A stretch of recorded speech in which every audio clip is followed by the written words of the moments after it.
Welcome everyone to our engineering courses series, and this course on wireless technologies. As if you have attended our prior courses and you're interested in knowing the details of the historical journey of any of the words you're interested in, we encourage you to visit Cambridge or Britannica or similar quality resources, like in this case is wireless and technique or technologies, to find out the details. Let's carry on. So we offer these courses under Quantech Field Institute, which is an affiliate or organization with Soft Galaxy Technologies Inc. This is our LinkedIn profile page. Please visit, connect with us to see the details, what we do and what we have done in the past. The other means to connect with us is to send an email to info@hs for humanity-serving-clouds.org or softgalaxy.hsclouds@gmail.com. As an organization, as a team, we firmly believe in this sentence that there is no shortcut to glory. What it means that you have to work hard, you need to know the basics, you have to practice in order to achieve required skills required to fulfill a requirement and be successful in that particular area. It takes time, it takes hands-on practicing industrial knowledge skills. It's a journey. There's no quick way to achieve glory in a particular discipline. Okay, that's what we believe in. Let's carry on. So what are the career and course objectives? By taking this course, you will have a firm understanding, you will receive a firm understanding on how to process an analog signal for wireless needs, either reception or transmission. You can become a RF designer, engineer, or a technician with good quality hands-on skills and information we share in this particular course. And the hands-on skills will be given to you through lab work, and we heavily emphasize lab work complementing the concepts discussed in the course to basically complete your learning cycle for this or any other courses we offer. Okay.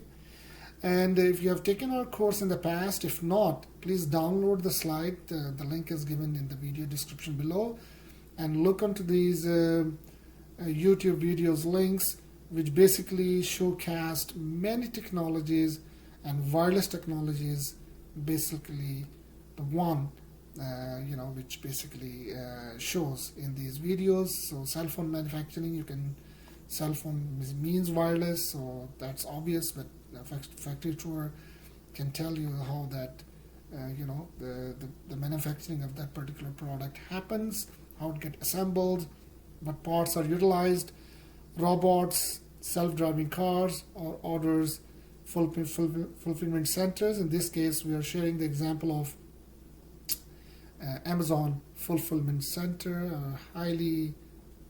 we believe in highly efficient, very well architectured system using many technologies and wireless technologies among those technologies. Okay. So here's the distribution of marks of this course. 10% will be the assignments, which includes the lab work which we will assign you. 5% of the assignments will be given before the midterm, 5% before the finals.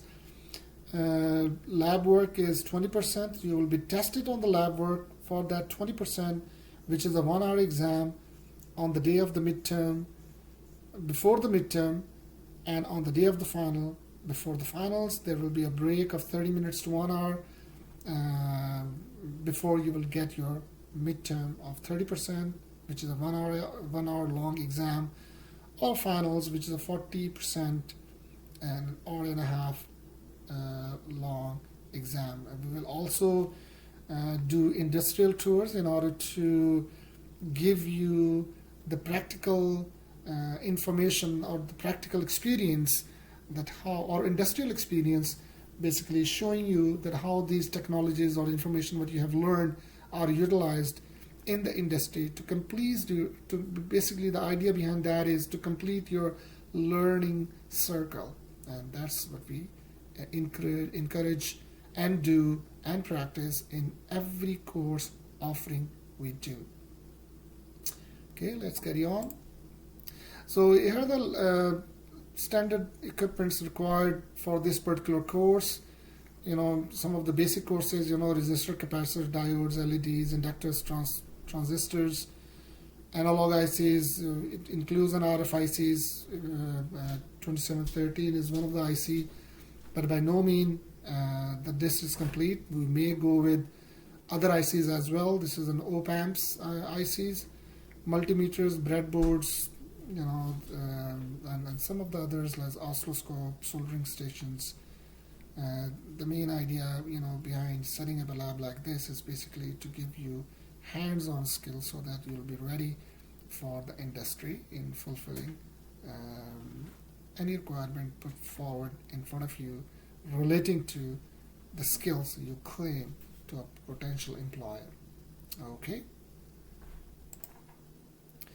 So if you have taken our prior courses, these are the basic electronic components we have discussed in one of our course, but anyone taking this course must be familiar with these components. We will be using it: capacitors, transistors, relays, SMDs or axial. So the idea behind that we will showing you this, that we'll be using basic components or modules in order to learn hands-on skills on wireless technologies. So these are an example to show you that how popular these technologies are. This is a picture taken from the web. If you click on the picture, it will take you to the resource. So these are the wireless technologies trend in 2022. See, like a Wi-Fi, vehicle to everything, LP, WAN, millimeter waves, SDR, 4G, 5G, and it's basically, this is a very good graph to show that it's growing exponential. So having a technical insight into these technologies will really benefit you in your career in this particular discipline. If you just 1G, 2G, 3G, what it means, 4G, 5G, 6G, and 7G as well. And in 7G, here are the key differences. It's the theoretical data rate is 11 gigabits per second, whereas in 7G it's 46 gigabits per second. The bandwidth difference and the more channels. The key thing that you have to look into is that in all these, what the key difference is basically addresses is security, as you can see in here. And in CG is because of the development evolution in AI, it's there are threats relating to the physical layers when we talk about 6G. But anyhow, and by 2030, the use of wireless technologies will be on autonomous systems, multisensory XR, wireless brain-computer interactions, blockchain. Very cool technologies to look for in future by 2030, or maybe even earlier. So this is another very good picture showing the use of wireless technologies or wireless communication with the timeline from 1G to 6G. A shows the applications. So A is basically showing the applications, as you can see, space tourism, satellite, internet relating to 6G. KPI stands for key performance indicators. And this B shows that, as you can see, the data rates, how it is. C shows you network characteristics, and D shows you the technological development, as you can see, as we have already, machine learning and AI, blockchain, so on and so forth. So anyone interested in, I think it will give you a really, and we will discuss in detail about that 1 to 60 and beyond 7G and maybe onwards, the differences, the features, and you will be tested in the exams about uh, all the information conveyed to you during this course in the slides, as a voice or in your assignments. Again, showing you the wireless connectivity market in this particular slide, and as you can see, the growth exponential, and this is the regional analysis in 2022. Mostly North America, second largest is Europe, as you can see here with the color scheme, and type of segments overview.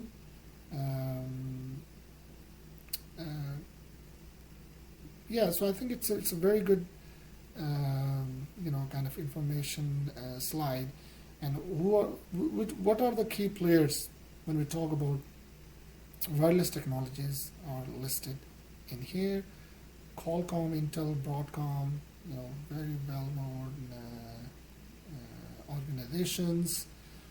And if we keep going down, Renesas Electronics, Nordic Semiconductors, expressive, significant contributions by all these companies, Texas Instruments, Analog Devices, and other organizations working heavily relating to these technologies.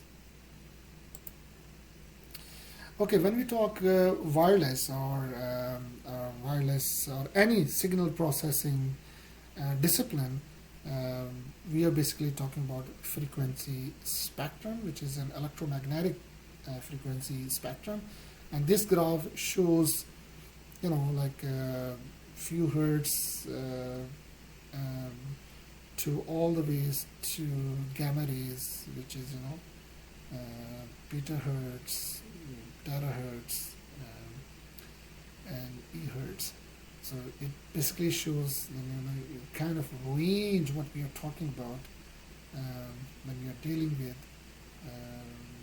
a different electromagnetic spectrum. And this is the wireless, 2.5 and 5 gigahertz. These are the cell phones, TV broadcast, FM radios, AM radios, and AC power is delivered to our homes, roughly worldwide 50 or 60 hertz. This is the radio dish antennas, 1 to 100 gigahertz. Anyhow, so we will discuss in detail during this particular course relating to these frequency spectrums. Again, this is the same, another graph, another way to represent the same thing, and the visible spectrum is basically, within this range, it's basically showing the same thing in a different cool color schemes here. We will also discuss antennas, wireless antennas, how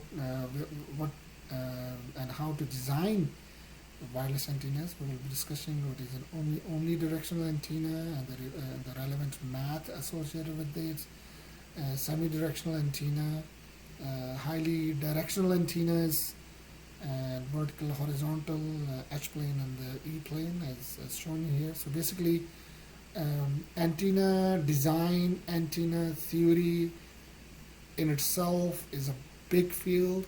Our focus in this particular course is to give you a high-level overview without going deep down into the details on these particular topics. Okay, and this is basically a kind of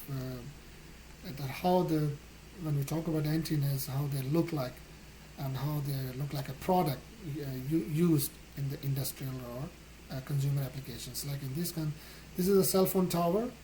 This is also a cell phone tower, and this is one of the units shown as a separate. This is wireless dishes we use for industrial and consumer applications. This is the old antenna used to receive TV broadcasts. I don't know where else it's been used nowadays. Most of the time we are on using wireless routers, for TV related needs. Again, these are internal antennas. These are PCB antennas. You can connect this connector to a PCB to achieve wireless objectives. Again, different examples shown here on this picture as products, antenna products available in the marketplace. So these are just a highlight of some of the topics we'll be discussing and going in this particular course. Will be, as mentioned, these are the basic components. We'll be discussing how they are utilized in wireless systems, wireless circuits. We'll be discussing semiconductors, microstrip design. We'll be discussing learning on transmission lines. What is an S parameter and noise in the circuits and systems. The topic is not clear, not complete by any means when we talk about communication without modulation, because modulation is a scheme we use to give enough power to a weak signal so that it goes to a desired distance from point A to B. And there are different modulation schemes: amplitude, frequency modulation, and along with that, single sideband modulation, phase modulation. We will discuss different modulation techniques used in communication industry or communication needs, along with these amplifier design, oscillator design, frequency. So it's basically what I'm trying to get into this, that we will cover high-level information in a way so that you get more passionate about a topic of your interest. Either you can carry on learning yourself, or taking some advanced courses, or doing hands-on experience, hands-on projects, and completing yourself to fulfill your appetite in that particular area. But we will be covering the high-level details necessary, the high-level mathematics, without going into the more complication derivation, which requires taking advanced courses in that particular area of interest. So this is a typical wireless signal reception and transmission path. So what we do, we receive a signal, we amplify it, we filter it, and that filter, if this amplified signal is getting digitized, can be part of that digitization or digital processing system.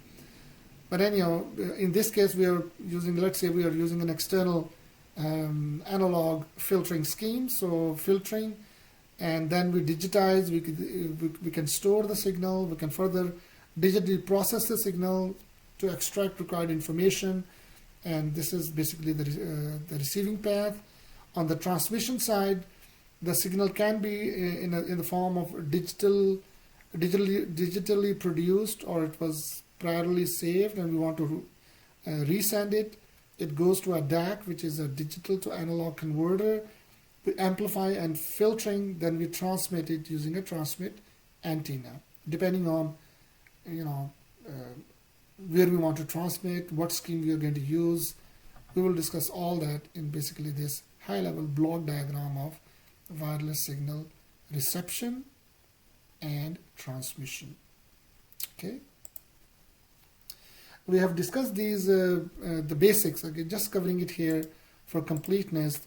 What we mean by an AC signal, what we mean by a peak voltage, what we mean by a peak-to-peak voltage, what is a DC signal, how a speech signal look like. That's shown in the picture here. We have discussed this in one of our prior courses. And this is a seismic signal because of earth vibrations, and an earthquake-like style signal, how it can be. And that's what, it can be. We receive that information and we can transmit that information wirelessly, and how to process that information digitally will be discussed in this particular course.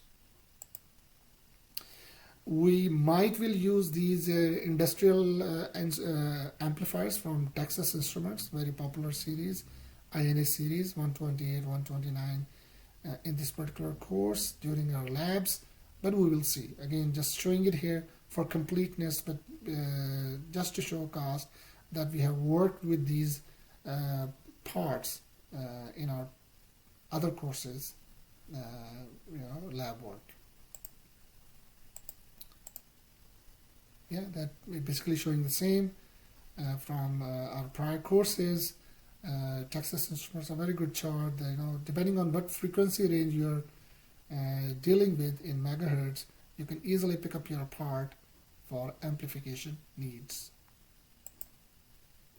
This is a Smith chart. We will discuss it. Smith chart, we already discussed that we use it for impedance matching, and when we talk wireless technology, I'll say it's a kind of a very important requirement to make sure that the signal is not lost to the sender. The sender sending the information to be transmitted should not return back. So if the signal is returning back because of impedance mismatch, is basically a loss of information.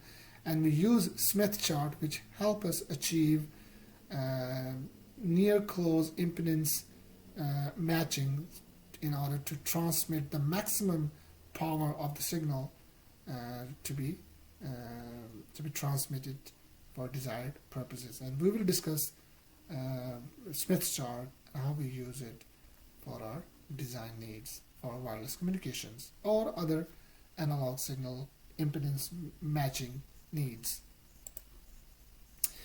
We will discuss about how a PCB, printed circuit board, is laid out for wireless purposes. We already discussed this, that we divide our signal into different sections in case of that it comprising of analog section and a digital section. For wireless needs, obviously it's an analog section, and we will recapture what we have learned if you have taken a course in the past, but with emphasis on using the PCB for wireless needs, or designing the PCB for wireless needs, which is basically somewhat different depending on the frequency we are dealing with to traditional low frequency analog needs. So these are the tools primarily focusing on the MathWorks MATLAB we'll be using, or LTSpice in this particular course in our labs. And here are the preliminary course requirements: high school, college, decent knowledge of math and physics, decent understanding of electronic components, circuits, successful completion of the introduction to electronics, electrical and digital circuits, or a similar course is strongly recommended. There is by no means we want that this is an essential requirement. It is recommended, but if you have not taken any, or if you don't have any knowledge on what we are discussing relating to electronics, electrical and digital circuits, it's highly recommended that you take this course before you can be eligible to take this wireless technologies course. So these are some of the references, not complete by any means. We will be following. We encourage you to follow the slides, the information given verbally during our lectures, and and the assignments we give you. Ask a lot of questions in the Q&A sessions in order for you to perform good in this particular course. Okay, thank you very much, and we'll connect soon. Take care.